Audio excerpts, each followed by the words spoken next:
Hello dear students, हमने 20th मई को जब कॉस्टिंग का पेपर हुआ था उसी दिन कॉस्टिंग के आधे से ज़्यादा सॉल्यूशंस आपको मई 22 इंटर के प्रोवाइड किए थे और कुछ सॉल्यूशंस अगले दिन के लिए प्रॉमिस किया था, but due to some medical emergency I was not able to work on it. अब मैंने काफ़ी और सॉल्यूशंस रेडी किए हैं और वो मैं आपको अभी सब प्रेजेंट करने वाला हूँ। अगर आपको सब अच्छा लगा, if you really enjoyed the session, please comment, please subscribe and share with the maximum students of CA inter. दोस्तों, इसके साथ साथ आगे बढ़ने से पहले मैं एक और चीज आपको बताना चाहूंगा कि हमारे एडवांस अकाउंट्स और फिनेंशियल मैनेजमेंट्स के pen drive lectures, Google drive lectures अब अवेलेबल हैं ग्रुप 2 के लिए। और हमारा सबसे क्या स्पेशलिटी है, सबसे इंपॉर्टेंट बात आप ध्यान में रखेंगे, number 1, the experience makes the difference. What happens, अभी आपने अगर ग्रुप 1 का अकाउंट्स एंड कॉस्टिंग का पेपर देखा था दोस्तों, इसमें ना एक्सपीरियंस का बहुत बड़ा हाथ था। कैसे ना इंस्टीट्यूट ने पुराने और बहुत पुराने क्वेश्चंस ना रिपीट करके पूछे थे। तो एक्सपीरियंस का ये इफेक्ट है कि हमने वो अपने टाइम में वो क्वेश्चंस किए थे 20 साल पहले, 25 साल पहले। तो दोस्तों, वो क्वेश्चंस मैंने ऑलरेडी काफ़ी शीट में करवाए थे, सो काफ़ी उससे बच्चों को बेनिफिट मिला है। दूसरी इंपॉर्टेंट बात, we try to cover everything, most of the things from your study material, RTP, MTPs and suggested। Institute का पेपर इन्हीं में से ही घूमता रहता है। और तीसरी इंपॉर्टेंट बात, we charge low fees, economical fees, looking at the economical conditions of the country। Fourth most important point, we have a money back guarantee of 7 days। अगर आपको सब्सक्राइब करने के बाद, लेने के बाद हमारे लेक्चर्स अच्छे नहीं लगे, पढ़ाई नहीं समझ में आ रहा है, you are not bound, you can cancel the lectures and get your money back in 7 days। 7 दिन में आप डिसाइड करो येस और no, you will get your money back. दोस्तों, if you really want to go for it, you can connect at our mobile number, office number 7666414000। Now let's talk about the costing paper, the solution of the costing paper। काफी मजा आता है मुझे costing subject में। ये लिख रहा था तो I was recollecting my days when I was student, when I used to solve the papers। तो वैसा ही बहुत मजा आ रहा था। चलो, मैंने यहाँ पे कॉस्टिंग में काफी सम्स सॉल्व किए थे। क्वेश्चन नंबर हम 4A में थे। Let's talk about question number 4A। 4B मैंने सॉल्व किया था। 4A अब मैंने यहाँ पे ना आराम से, इत्मीनान से, अच्छे से सॉल्यूशंस लिखे भी हैं। ये हमने सॉल्व किया था। हाँ, ये आपका, मुझे कई बच्चों ने मैसेज भी किया है कि सर प्रोसेस कॉस्टिंग का सॉल्यूशन दे दीजिए। तो बच्चों, क्वेश्चन तो आपने ऑलरेडी देखा है, मैं डायरेक्टली सॉल्यूशंस के पीछे जाता हूं। क्वेश्चंस का मैं समरी दूंगा। हमारा एक प्रोडक्ट प्रोसेस 1 में बनता है, प्रोडक्ट जी बनता है, जिसका डिटेल्स आपको दिया है। Opening WIP, input, normal loss, abnormal loss, closing WIP, उसका कॉस्ट भी आपको दे के रखा है। तो उसका आपको सबसे इंपॉर्टेंट चीज यहाँ पे average, weighted average method use करना है, फीफो नहीं यूज करना है, और आपको कॉस्ट ऑफ द प्रोडक्ट निकालना है। तो दोस्तों, उसका सॉल्यूशन यहाँ पे मैंने बनाया है, स्टेटमेंट ऑफ इक्विवेलेंट प्रोडक्शन। आप इसका सबसे पहले ये वाला कैलकुलेशंस करेंगे, ध्यान से देखना बच्चों, ट्राई टू अंडरस्टैंड। यहाँ पे opening WIP, input, total input आपका इंक्लूडिंग ओपनिंग 1,14,500, और बच्चों आउटपुट आपका 83 निकला है, क्लोजिंग WIP 16,500 निकला है। तो ये काटने के बाद तो बाकी केजीज किधर गए? बाकी केजीज क्या हो गए? लॉस हो गए। कितना लॉस हो गया टोटल दोस्तों? 15,000 का। अब ये 15,000 का जो लॉस है, इसमें 2 लॉस है, नॉर्मल लॉस और एबनॉर्मल लॉस। क्वेश्चन क्लियरली बोलता है नॉर्मल लॉस इनपुट का 10%, इनपुट का 10%। इनपुट कितना है? फ्रेश इनपुट कितना है? 1,05,000, उसका 10% मतलब 10,500। इसका मतलब है 15,000 केजीज में से 10,500 का लॉस नॉर्मल लॉस है। तो इसका मतलब है बाकी 4,500 केजीज का लॉस क्या है? एबनॉर्मल लॉस है। तो we are ready with the quantities. Now we have to fill the quantities in statement of equivalent production. और हम यहाँ पे स्टेटमेंट बना चुके हैं। ये स्टेटमेंट में हमने लिखा भाई आउटपुट, थोड़ा प्रेजेंटेशन आपके यहाँ पे आपके क्लासेस ने शायद मेरे से डिफरेंट किया होगा, वही चीज़ें हैं, थोड़ा टेबल इधर उधर बनता है, you get the same output result. Closing WIP है, नॉर्मल लॉस, एबनॉर्मल लॉस। अच्छा, यहाँ पे एवरेज मेथड है। एवरेज मेथड में हम ये नहीं देखते हैं कि जो आउटपुट है ओपनिंग WIP से कितना, करंट इनपुट से कितना। हम एवरेज मेथड में ओपनिंग WIP करंट इनपुट को मर्ज कर देते हैं, क्वांटिटी भी मर्ज कर देते हैं, कॉस्ट भी मर्ज कर देते हैं। तो 100% इसी साल कंप्लीट किया, हम ऐसा बोलेंगे। और closing WIP 100% raw material, 60% processing cost. Processing cost is labour and overheads.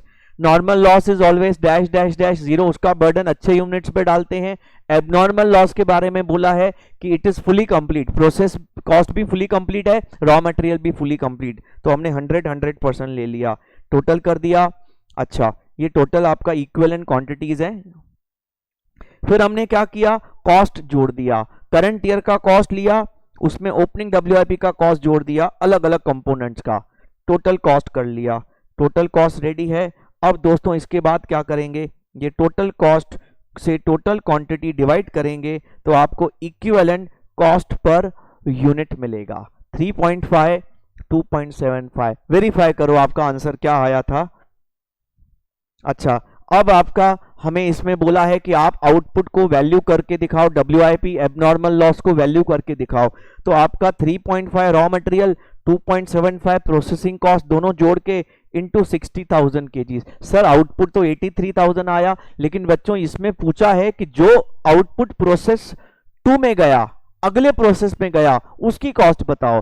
Process 2 में 60,000 kg गया है, पूरा नहीं ट्रांसफर किया है। ध्यान देना, इंस्टीट्यूट छोटी छोटी लैंग्वेज से ना हमारे डायरेक्शंस को, हमारे प्रेजेंस ऑफ माइंड को ना चेक करता है। क्लोजिंग WIP आपने क्या किया, इक्विवेलेंट यूनिट्स को CP कॉस्ट पर यूनिट से मल्टीप्लाई किया, सेम आपने एबनॉर्मल लॉस को। सो ये आपकी तीनों की वैल्यूज हैं, एक ये हो गया, एक ये, दो ये, तीन। अच्छा, फिर दोस्तों इसमें ना एक बहुत ही इंटेलिजेंट क्वेश्चन पूछा है। ये बोल रहा है कि आपने 60,000 kg ऑफ G प्रोसेस 2 में डाल के फर्दर प्रोसेस किया, तो आपको पूछ रहा है कि फर्दर प्रोसेस करें कि फर्दर प्रोसेस किए बिना बेच दें। तो इन्होंने बोला है अगर आपने फर्दर प्रोसेस किया तो फर्दर प्रोसेसिंग के बाद 10 रुपए में आपको बिकेगा, अगर आपने फर्दर प्रोसेस किए बिना बेचा तो 9 रुपए में मिलेगा, बिकेगा। तो आप बताओ फर्दर प्रोसेस करें कि स्प्लिट ऑफ पे ही बेच दें, मतलब बिना प्रोसेस फर्दर प्रोसेस किए बेच दें। तो दोस्तों इसके लिए आपको छोटा कैलकुलेशन करना पड़ेगा। आपको क्या करना पड़ेगा, incremental revenue versus incremental cost. Further process करने से इनकम कितना बढ़ेगा, फर्दर प्रोसेस करने से कॉस्ट कितना बढ़ेगा।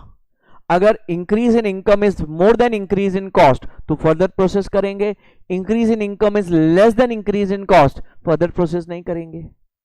अब उसके लिए बहुत इंटेलिजेंट कैलकुलेशन यहां पे हैं।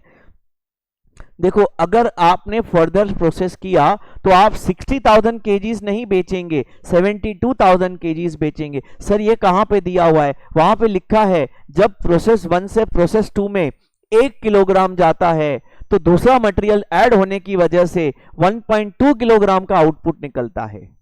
तो 60,000 kgs will result into 72,000 kgs in process 2। तो आप प्रोसेस 2 के बाद 60,000 kgs नहीं बेचेंगे, 72,000 kgs बेचेंगे। ये इस पर्टिकुलर पॉइंट का क्रिटिकल पॉइंट था। और 72,000 आप 10 में बेचेंगे अगर प्रोसेस किया तो फर्दर, नहीं तो 60,000 9 में बेचेंगे। आप देखेंगे इंक्रीज इन रेवेन्यू इज 1,80,000। अगर आपने प्रोसेस फर्दर किया 2 में गए तो 1,80,000 का रेवेन्यू बढ़ेगा। तो कॉस्ट कितना बढ़ेगा, सेकंड प्रोसेस का कॉस्ट जोड़ देते हैं 85,000 और 50,000, मटेरियल प्लस प्रोसेसिंग कॉस्ट 135। तो सेकंड प्रोसेस में जाने के बाद 135 से कॉस्ट बढ़ेगा, ये कॉस्ट बढ़ेगा, लेकिन 180 से रेवेन्यू बढ़ेगा। तो रेवेन्यू जो बढ़ता है वो कॉस्ट से ज्यादा बढ़ रहा है, इट मींस इंक्रीमेंटल प्रॉफिट आएगा। रिजल्ट इज जी को, प्रोडक्ट जी को प्रोसेस 2 में फर्दर प्रोसेस करके बाद में बेचना बेटर ऑप्शन है। That's all. This problem is complete. Hopefully you understood it well. If you have any doubts, आप हमारे मोबाइल नंबर पे, ऑफिस के नंबर पे कनेक्ट करिए मुझे, स्टाफ मुझे आपसे कनेक्ट करवाएगा और फिर हम डिस्कस कर सकते हैं और कुछ आपको क्वेरीज हैं या डाउट्स हैं तो, ठीक है ना। अब दोस्तों 4B तो हमने डिस्कस कर लिया था। अब हम क्वेश्चन नंबर 5 में जाएंगे। ये बढ़िया क्वेश्चन था, ये क्वेश्चन था हमारा एक्टिविटी बेस्ड कॉस्टिंग पे। अब इन्होंने ट्रेडिशनल मेथड यूज किया है जिसमें मशीन आवर रेट मेथड से इन्होंने 30 रुपीज पर मशीन आवर का एब्जॉर्प्शन रेट दिया हुआ है और फिर बोलता है एबीसी मेथड से भी आप सॉल्व करके दो। तो पहला क्वेश्चन इन्होंने पूछा है बच्चों कि calculate the cost per unit of the product using conventional method, मतलब मशीन आवर रेट मेथड। बहुत बढ़िया, मैंने इसको सॉल्व करके रखा है। देखो ये आपका कन्वेंशनल मेथड है, इसमें रॉ मटेरियल कॉस्ट ऑलरेडी दिया है बच्चों, ये देखो ये दिया है ऑलरेडी पर यूनिट, ले लिया मैंने। लेबर आपको कैलकुलेट करना पड़ेगा, लेबर रेट दिया है पर आवर 20 रुपए का लेबर रेट है into number of hours. Product ए को बनाने को 1 आवर लगता है तो 1 into 20, 0.9 into 20, 1.5 into 20, number of labour hours per unit into rate पर आवर। तो दोस्तों हमारा लेबर कॉस्ट भी आ जाएगा। ओवरहेड्स कैसे आएंगे, ₹30 पर machine our into number of machine hours per unit. देखिए रखा है 2, 1.5 और 2.5, तो 2 इंटू 30, 1.5 इंटू 30, 2.5 इंटू 30। तो आपको ओवरहेड्स भी मिल गए यूजिंग मशीन आवर मेथड। बच्चों ओवरहेड्स मिलने के बाद आपको total product cost conventional method से, अरे फटाफट रेडी हो गया, 2 मिनट का गेम था। क्लियर। अब बच्चों इसमें आपको जब एबीसी मेथड से जाएंगे, जब भी आप एबीसी मेथड जाते हैं तो आपको ध्यान में रखना है आपको क्या चाहिए, cost of each driver, cost driver और कॉस्ट ड्राइवर का क्वांटिटी, कॉस्ट ड्राइवर चाहिए, कॉस्ट ऑफ ईच एक्टिविटी चाहिए। तो हमें यहां पे ना कॉस्ट ड्राइवर्स दिए हुए हैं, number of setups, number of inspections, number of material movements, ये कॉस्ट ड्राइवर्स दिए हुए हैं। नंबर ऑफ मशीन आवर्स चौथा कॉस्ट ड्राइवर है जो हम इजीली निकाल सकते हैं। तो मैंने यहाँ पे नंबर ऑफ मशीन आवर्स निकाला है, इससे हमें क्या मिला, कॉस्ट ड्राइवर मिला। 4 कॉस्ट ड्राइवर हैं, 4 एक्टिविटीज हैं। अब दोस्तों दूसरा क्या चाहिए, एक्टिविटी वाइज कॉस्ट चाहिए। भाई आपका पहला एक्टिविटी है, कौन सा एक्टिविटी है, पहला सेटअप एक्टिविटी है, दूसरा मशीन एक्टिविटी, तीसरा मटेरियल हैंडलिंग, चौथा इंस्पेक्शन। इन चारों का अलग अलग कॉस्ट चाहिए मुझे। तो क्वेश्चन में ना इन चारों के कॉस्ट को डिवाइड करने के लिए इन्होंने परसेंटेज देखिए रखा है भाई, 40, 10, 30 और 20। लेकिन ये आप परसेंटेज में तभी डिवाइड करेंगे जब आपको टोटल प्रोडक्शन ओवरहेड्स पता होंगे। और दोस्तों क्वेश्चन में कहां पे भी टोटल प्रोडक्शन ओवरहेड्स नहीं दिए हैं, हमें वो निकालने पड़ेंगे। सर वो कैसे निकालेंगे, बहुत आसान है, हम ऊपर जो डेटा दिया है कन्वेंशनल मेथड में उसमें से टोटल प्रोडक्शन ओवरहेड्स निकालेंगे। कैसे निकालेंगे, बहुत आसान है। देखो आपने ओवरहेड्स को मशीन आवर बेसिस पे कैलकुलेट किया है, तो उन्हीं मशीन आवर्स रेट को कैलकुलेट करके, मतलब बेस लेके हम रिवर्स जाके टोटल ओवरहेड्स निकालेंगे। सर कैसे निकालेंगे, देखो मैं सिंपल आपको बताता हूं, अभी अभी हमने ऊपर कैलकुलेट किया, just calculated 60 rupees per machine our अपना ओवरहेड्स है, sorry 60 rupees per unit overheads है। तो इनटू नंबर ऑफ यूनिट से मल्टीप्लाई करेंगे। दिए हैं क्या, हाँ बच्चों दिए हैं, देखो ये नंबर ऑफ यूनिट्स आपको दिए हैं। इन अ वेरी सिंपल लैंग्वेज आप क्या करेंगे, आप पहले यूनिट्स को आवर्स से मल्टीप्लाई करेंगे तो टोटल आवर्स मिलेंगे, और फिर टोटल आवर्स को रेट से मल्टीप्लाई करेंगे तो ओवरहेड्स मिलेंगे। जैसे 7,500 into 2 15,000 hours into 30 rupees per hour. तो this will give overheads of product A, AX, BX and CX। And अगर आप तीनों ओवरहेड्स को जब ऐड करेंगे तो दोस्तों आपके टोटल ओवरहेड्स आ जाएंगे। मैंने इसका शॉर्टकट किया है, मैंने क्या किया है, हमने ऊपर के टेबल में ना पर यूनिट निकाल के रखा है 60, 45, 75, इसको मैंने खाली यूनिट से मल्टीप्लाई किया तो अपने को ओवरहेड्स मिल गया। अच्छा ओवरहेड्स क्यों निकाल रहे हैं, जब तक ओवरहेड्स टोटल नहीं मालूम है आप उसको एक्टिविटी वाइज कैसे डिवाइड करेंगे। मोस्ट ऑफ द सम्स में टोटल ओवरहेड्स दिए होते हैं। इस सम में ना ये सम का क्रिटिकल पॉइंट है।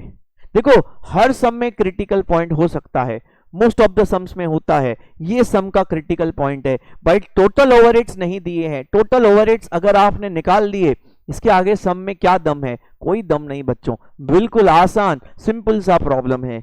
अच्छा बच्चों, ये हमारे टोटल ओवरहेड्स हमारे रेडी हो गए। अब ये 28 लाख 28,87,500। एक और चीज में बच्चों डिस्क्लेमर वापस देना चाहूंगा, पिछले वीडियो में भी दिया था कि मैंने ये कैलकुलेशंस किए हैं।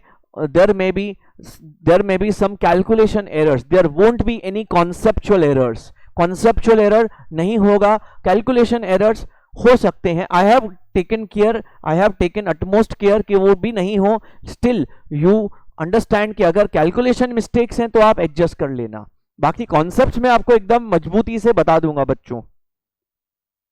तो हमने क्या किया, क्वेश्चन में जैसे दिया है, इन टोटल ओवरहेड्स का 40% फर्स्ट एक्टिविटी सेटअप कॉस्ट है, 10% दूसरा activity machine cost, 30% material handling, 20% inspection. तो आपको ना एक्टिविटी वाइज ओवरहेड्स मिल गए। क्या मिल गए बच्चों? एक्टिविटी वाइज ओवरहेड्स मिल गए। ठीक है, before I forget at the end, अगर बच्चों आपको पहला वाला जो सॉल्यूशंस है वो मैंने सेव नहीं किया था, ये वाला सॉल्यूशन सेव करके रखा है। आपको ये वाले सॉल्यूशंस अगर कॉपी चाहिए तो आप कनेक्ट करना, you can connect at our mobile through WhatsApp. हम आपको ये पीडीएफ आपके व्हाट्सएप पे भेज देंगे आपको। ठीक है बच्चों, हमारा मोबाइल नंबर एक बार फिर से बता देता हूं,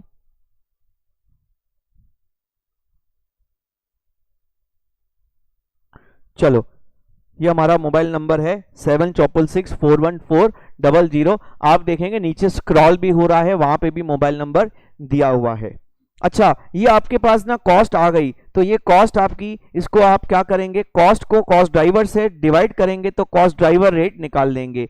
तो आप अलग अलग कॉस्ट को रेस्पेक्टिव कॉस्ट ड्राइवर से number of setups, number of inspections, number of material movements, number of machine hours, इनसे डिवाइड करेंगे तो आपको एब्जॉर्प्शन रेट मिल जाएगा। और बच्चों मैंने फिर आखिरी टेबल बनाया है, मैंने इस एब्जॉर्प्शन रेट्स को यूज करके प्रोडक्ट वाइज ओवरहेड्स को अपोर्शन किया है, और उस टोटल ओवरहेड्स अपोर्शन करने के बाद उन ओवरहेड्स का टोटल किया है। अब देख लो ये, और इन टोटल ओवरहेड्स को फिर नंबर ऑफ यूनिट से डिवाइड करके पर यूनिट ओवरहेड्स निकाले हैं यूजिंग एबीसी। और उन पर यूनिट ओवरहेड्स में मैंने रॉ मटेरियल और लेबर कॉस्ट पर यूनिट जोड़ के टोटल कॉस्ट पर यूनिट निकाला है।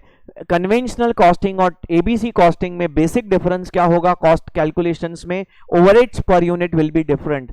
वो मशीन आवर रेट के हिसाब से था, इसमें एक नहीं, इसमें चार चार एब्जॉर्प्शन रेट्स हैं, activity wise different absorption rates, और फिर उन एब्जॉर्प्शन रेट्स को यूज करके ओवरहेड्स एब्जॉर्ब करेंगे, चार्ज करेंगे, कैलकुलेट करेंगे, टोटल करेंगे। तो दोस्तों ये हमारा बहुत ही simple, I would say this is a good simple problem. Only thing is आपको आगे स्टार्टिंग में रास्ता दिखना चाहिए कि आप ओवरहेड्स, टोटल प्रोडक्शन ओवरहेड्स कैसे कैलकुलेट करेंगे। अगर वो आपको दिख गया, उसके बाद तो एक मैकेनिकल मेथड है अपना, मैकेनिकल प्रॉब्लम चल रहा है अपना। अरे मेरा फेवरेट आ गया बच्चों। इसके बाद दोस्तों इसी में ही स्टैंडर्ड कॉस्टिंग का अगला सम दिया था। ये सम है तो बहुत सिंपल, लेकिन इस सम में भी एक क्रिटिकल पॉइंट है। अब दोस्तों सम तो आपने पढ़ा होगा, मैं देखो डायरेक्टली आंसर्स डिस्कस कर रहा हूं। सम आपने भी पढ़ा है, मैंने भी पढ़ा है, और जो स्टूडेंट्स ने सम नहीं पढ़ा है तो आपको रिक्वेस्ट है कि आप पहले सम पढ़ने के बाद ये वीडियो देखें। सम पढ़ने का काम आप करके वीडियो के साथ आंसर्स को समझें। अच्छा बच्चों, यहाँ पे ना 120 वर्कर हैं, 120 वर्कर हैं, 20 यूनिट्स पर आवर ये बनाते हैं, एंड 25 रुपए का इनका रेट है। ये जो है ना, ये डेटा जो है स्टैंडर्ड डेटा दिया है इन्होंने, भाई ये स्टैंडर्ड आउटपुट है पर आवर, स्टैंडर्ड रेट है। इन्होंने एक्चुअल में 1000 यूनिट्स बना दिए और 5% टाइम वेस्ट गया।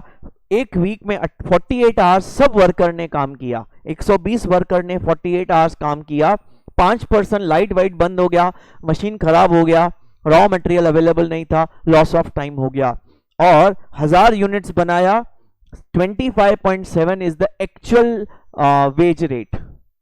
आपको इसमें से वेरिएंसेस कैलकुलेट करने हैं। अब दोस्तों बहुत ध्यान से आप इसको करेंगे, बात को समझेंगे। देखो, सबसे पहले मैंने स्टैंडर्ड बनाया,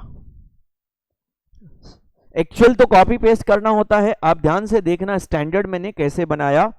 1 आवर 20 यूनिट्स, तो 1000 यूनिट्स बनाने के लिए कितना लगेगा? 50 आवर्स ईच एम्प्लॉय। हाँ, 50 आवर्स ईच एम्प्लॉय, ये क्रिटिकल पॉइंट है। बहुत सारे बच्चे स्टैंडर्ड के चार्ट में ना 50 आवर्स लिखेंगे, पर याद रखना बच्चों, ये जो आपके 50 आवर्स निकलेंगे ये ईच एम्प्लॉय into 120 employees, तो 50 into 120 employees, your standard hours would be 6000 hours। critical point, यहां राइट तो आगे राइट, नहीं तो गया विकेट।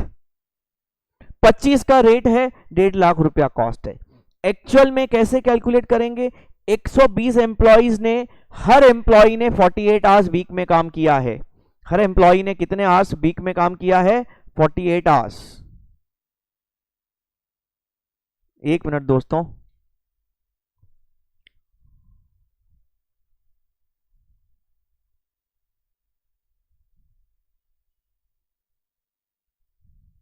हाँ आगे बढ़ते हैं। तो 48 इंटू 120, 5760, 25.7, 148032। अच्छा, अब 5%, 5760 का 5%, 288 आवर्स एबनॉर्मल लॉस माइनस करके एक्चुअल आवर्स वर्कड निकालेंगे। 5472 एक्चुअल आवर्स वर्कड, बहुत इंपॉर्टेंट है वेरिएंस कैलकुलेशन में। तो हम लोग standard labour cost minus actual labour cost, cost variance निकाल लेंगे, और एक्चुअल लेबर कॉस्ट कम होने की वजह से हम इसको बोलेंगे फेवरेबल है। 1968 फेवरेबल कॉस्ट वेरिएंस। उसके बाद रेट वेरिएंस। अच्छा, याद करना, रेट वेरिएंस में हम हमेशा ग्रॉस आवर्स लेते हैं। रेट वेरिएंस में हमेशा आप क्या लेते हैं बच्चों? ग्रॉस आवर्स लेते हैं, क्योंकि जो आप आइडल टाइम स्पेंड करते हैं उसका भी आपको पेमेंट करना पड़ता है। क्योंकि आइडल टाइम वर्कर की गलती नहीं, लाइट बंद हो गया, आपका मशीन खराब हो गया, इसमें वर्कर की क्या गलती है? इसलिए वर्कर उसका भी पेमेंट लेता है, तो हम आइडल टाइम का भी पेमेंट करते हैं। इसलिए रेट वेरिएंस में ग्रॉस आवर्स लेंगे इंक्लूडिंग आइडल टाइम। बहुत सिंपल कॉन्सेप्ट है। It comes to 4032 adverse, because actual rate ज्यादा पे किया आपने। अच्छा, एफिशिएंसी वेरिएंस बहुत इंपॉर्टेंट है। इसमें एक चीज को मैं हाईलाइट करना चाहूंगा, actual hours worked worked worked worked.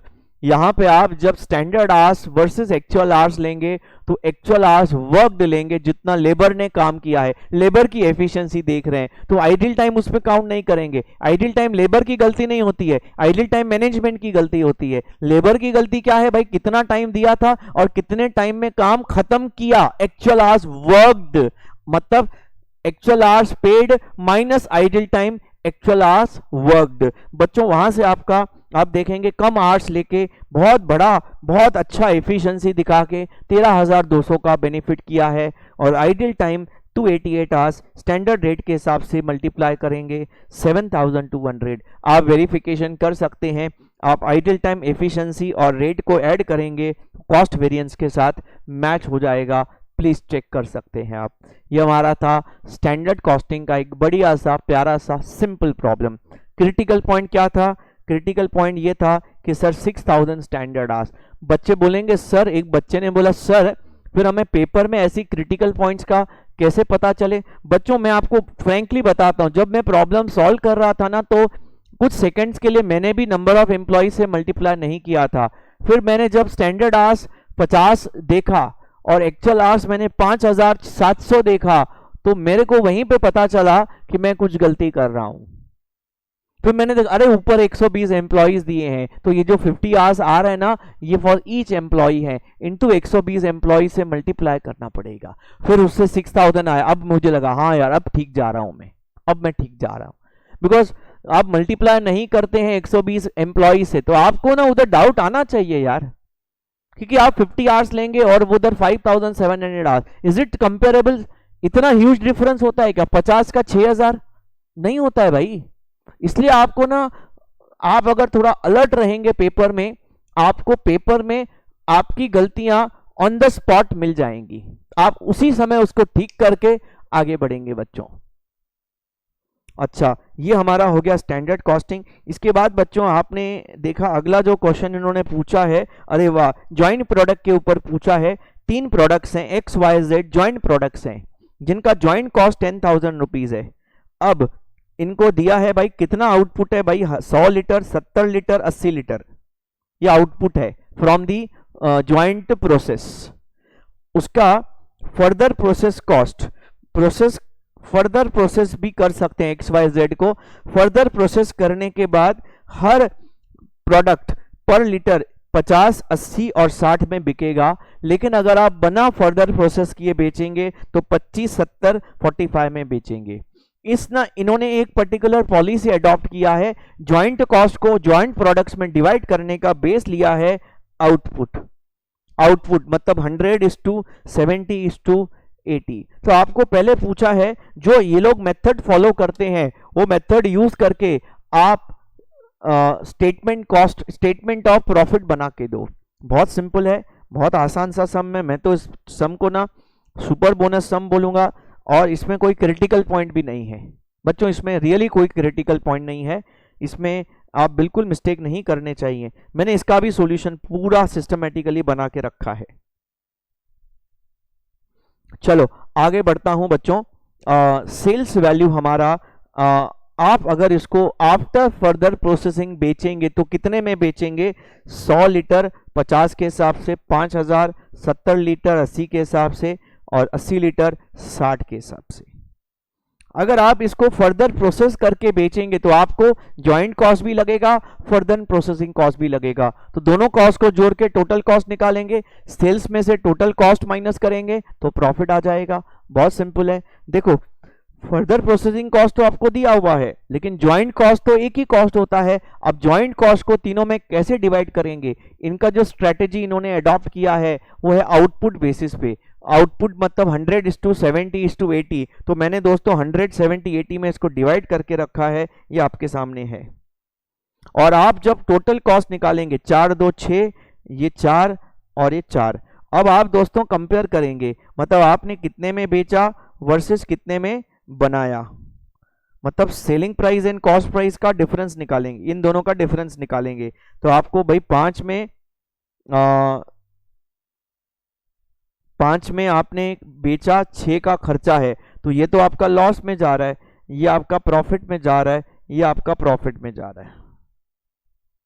तो प्रोडक्ट एक्स है ना लॉस में जा रहा है, फर्दर प्रोसेस करने के बाद Y Z after processing profit दिखा रहा है। बट क्या ये सही मेथड है? बिल्कुल सही मेथड नहीं है ये डिसाइड करने के लिए कि फर्दर प्रोसेस करें कि नहीं करें। हाँ, जॉइंट प्रोडक्ट को डिवाइड करने के आपने मल्टीपल मेथड सीखे हैं। कौन सा मेथड कभी सूटेबल है वो तो काफी यू कैन से सब्जेक्टिव है। एनीवेज, ये पहला स्टेटमेंट उन्होंने पूछा था, हमने बना दिया। अब ये पूछा है कि फर्दर प्रोसेस करना चाहिए कि नहीं करना चाहिए। तो दोस्तों, आप जब भी ऐसा क्वेश्चन सॉल्व करते हैं, अभी हमने प्रोसेस कॉस्टिंग में किया, हमें क्या करना पड़ेगा, इंक्रीमेंटल रेवेन्यू निकालना पड़ेगा या लॉस। तो हम क्या करेंगे, फर्दर प्रोसेस करने से कितना रेवेन्यू बढ़ेगा, फर्दर प्रोसेस करने से कितना कॉस्ट बढ़ेगा। अगर रेवेन्यू ज्यादा बढ़ेगा तो फर्दर प्रोसेस करो, कॉस्ट ज्यादा बढ़ेगा तो फर्दर प्रोसेस मत करो। बहुत सिंपल लॉजिक है। तो दोस्तों, मैंने यहाँ पे क्या किया है, उसका एक छोटा सा स्टेटमेंट बनाया है। मैंने क्या किया भाई, सिंपल शॉर्ट में बता देता हूँ। 50 में बेचा फर्दर प्रोसेस के बाद, 25 में बिफोर फर्दर प्रोसेसिंग, तो 25 का एडिशनल सेलिंग प्राइस मिलेगा। मैं खाली एक्स पहले बता देता हूं, मतलब अगर आपने प्रोसेस फर्दर किया तो 50 में बेचेंगे, नहीं किया तो 25 में बेचेंगे। तो फर्दर प्रोसेस करने से 25 का additional selling price into 100 litre additional revenue 2,500 रुपया। लेकिन फर्दर प्रोसेस करने का 2,000 एडिशनल लगेगा, तो 2,500 से रेवेन्यू बढ़ेगा, 2,000 से कॉस्ट बढ़ेगा। तो आपका रेवेन्यू जो है वो ज्यादा इंक्रीज हो रहा है, 500 का। आप फर्दर प्रोसेस करने से 500 का एक्स्ट्रा प्रॉफिट कमाएंगे। गो फॉर इट। ऐसे ही आप जब प्रोडक्ट वाई में देखेंगे, वाई में आपका इंक्रीमेंटल रेवेन्यू 700 है, बट इंक्रीमेंटल कॉस्ट 1200 है। Cost is increasing more than increase in revenue, तो you are making a loss because of further processing. तो आपको नहीं करना चाहिए। हाँ, जेड भी करना चाहिए, क्योंकि जेड भी फर्दर प्रोसेस करने से 400 रुपया ज़्यादा कमा के दे रहा है बच्चों। तो ये हमारा बहुत ही बढ़िया और बहुत ही सिंपल क्वेश्चन था दोस्तों। यहाँ पे हमारा कॉस्टिंग का सॉल्यूशन का डिस्कशन में कंप्लीट करता हूँ। शायद एक आध क्वेश्चन, कोई एक पॉइंट, एक शायद कॉन्ट्रैक्ट कुछ रह गया होगा, बट बाकी सब तो डिस्कस हो गए। जितना टाइम मिला मैंने उतना मैक्सिमम आपको बना के सॉल्यूशन दे दिया। एट द एंड वापस all the best for your group number 2 studies. अगर आप हमारा एडवांस अकाउंट्स और एफएम के लेक्चर्स, डेमो लेक्चर्स सुनना चाहते हैं, देखना चाहते हैं, तो प्लीज़ हमारे साथ कनेक्ट करिए एट 76641 हम आपको अश्योरेंस देते हैं, गारंटी देते हैं कि हमारे जो लेक्चर्स हैं वो इतना एग्जॉस्टिव और इतना कॉन्सेप्चुअल कवरेज करते हैं कि आपका प्रैक्टिकल सब्जेक्ट्स जो दोनों हम देंगे आपको, उसका स्कोर सुपर्ब आएगा। और आपको पता है ग्रुप टू क्लियर करने के लिए थियोरी बहुत ज़्यादा है ना, तो ग्रुप 2 क्लियर करने के लिए एडवांस अकाउंट्स और एफएम में सुपर डुपर स्कोर चाहिए अपने को, and we give you assurance of that super duper score. We are having a team of 2 teachers who teach advanced accounts and FM. Myself, I am a chartered accountant teaching since last 21 years. Plus हमारे एक दूसरे colleague हैं Omkar sir, who is a CA plus cost accountant rank holder, who is also teaching since last 12 years. So बच्चों, from this side, Gurmukh Ragani signing off. Thanks a lot. Thank you very much.